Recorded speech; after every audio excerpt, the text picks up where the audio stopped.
Hi guys, सगळ्यांना कसे आहात? आय होप सो मस्त असाल, मजेत असाल. तर आम्ही पण एकदम मस्त मजेत आहोत. तर याच्या अगोदरच्या ब्लॉगमध्ये तुम्ही पाहिलं होतं भुलेश्वर ट्रिप, भुलेश्वरचं दर्शन पण घेतलं होतं, मंदिर पण एकदम छान डिटेलमध्ये पाहायला भेटलं.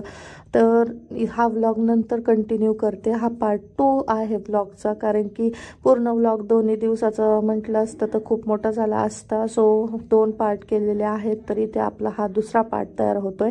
तर इथे आम्ही नंतर निघालो यवत पाटसच्या हायवेने, जे की खडकी रावणगाव इथे जायचं होतं. मावशीचं गाव आहे. तर ते अमावस्या असल्यामुळे तिथे बाळूमामाचं मंदिर आहे आणि आम्ही इथून पाठीमागे दर अमावस्येला तिथे जात होतो. पण अलीकडे 2-3 महिने काही आम्हाला शक्य झालंच नाही जाणं. तर म्हटलं चला अमावस्या पण आहे, सो आज तिथे कार्यक्रम पण असतो, म्हणून म्हटलं जाऊन यावं, बाळूमामाचं मस्त दर्शन घेऊन यावं.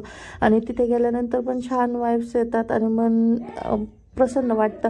त्यामुळे म्हटलं चला आलाय मुहूर्त साधून, तर कशाला सोडायचा चान्स. तर कारभाऱ्यांना सुट्टी मंजूर झाली. मग आम्ही निघालो बाळूमामाच्या दर्शनाला. तर पुढे पाहू शकता खूप लेट झाला होता, त्यामुळे एवढं काही क्लिप वगैरे घेतलेल्या नाही आहेत. फक्त आपलं छोट्या छोट्या जेवढ्या जमतील तेवढ्या तिथे क्लिप ॲड करते मी या ब्लॉगमध्ये. तर इथे आम्ही यवत पाटस हायवेने चाललेलो होतो आणि नंतर फायनली आम्ही पोहोचलो बाळूमामाच्या मंदिराच्या इथे. तर मस्त नारळ वगैरे घेतला फोडण्यासाठी. आणि त्यानंतर इथे ऑलरेडी कीर्तन वगैरे चाललं होतं, कारण भरपूर असा अंधार झाला होता आम्हाला तिथे जाता करता. आणि 7 ते 9 वाजेपर्यंत तिथं कीर्तन वगैरे असतं आणि त्यानंतर मग महाप्रसाद पण असतो. त्यानंतर गाडीला मस्त असं नारळ फोडला, कारण अमावस्या होती आणि लक्ष्मी आपले आहे.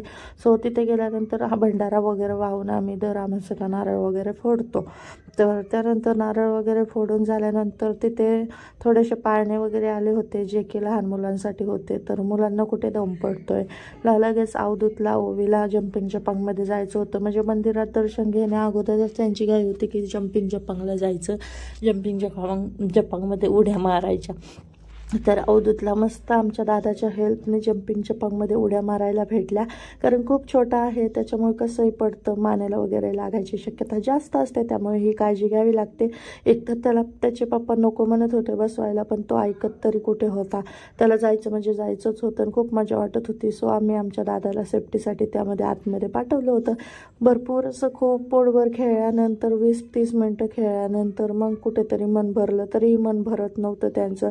नंतर घरी आलो, मस्त जेवण वगैरे झाले आणि ते सगळे रिलेटिव्ह असल्यामुळे 2 मावशा वगैरे, त्यामुळे खूप सारा टाईम गेला आणि शूट करायला काय झालं नाही, कारण खूप लेट झाला होता आणि अंधाराचं काय शूट करणार.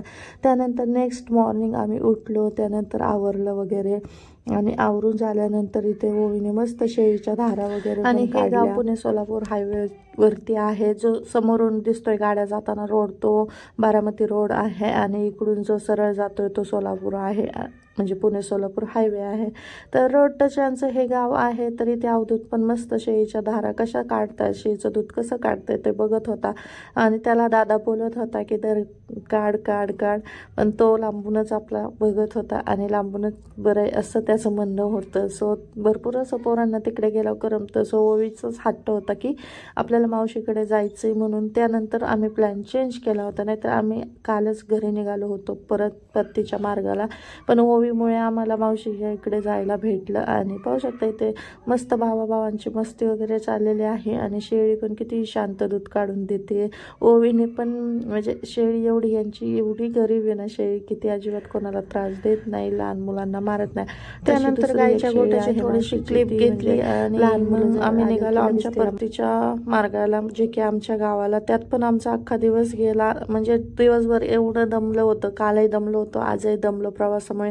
त्यामुळे शूटिंग काही घेतली नाही. ही शूटिंग संध्याकाळची आहे, जी की आम्ही डिनरला थांबलो होतो, तर ते पण गावाच्या जवळ. तर इथे आम्ही डिनर मस्त केला आणि आय होप सो तुम्हाला हा व्लॉग आवडला असेल नक्कीच लाईक करा, शेअर करा आणि व्लॉगला खूप सारं प्रेम द्या. भेटून नवीन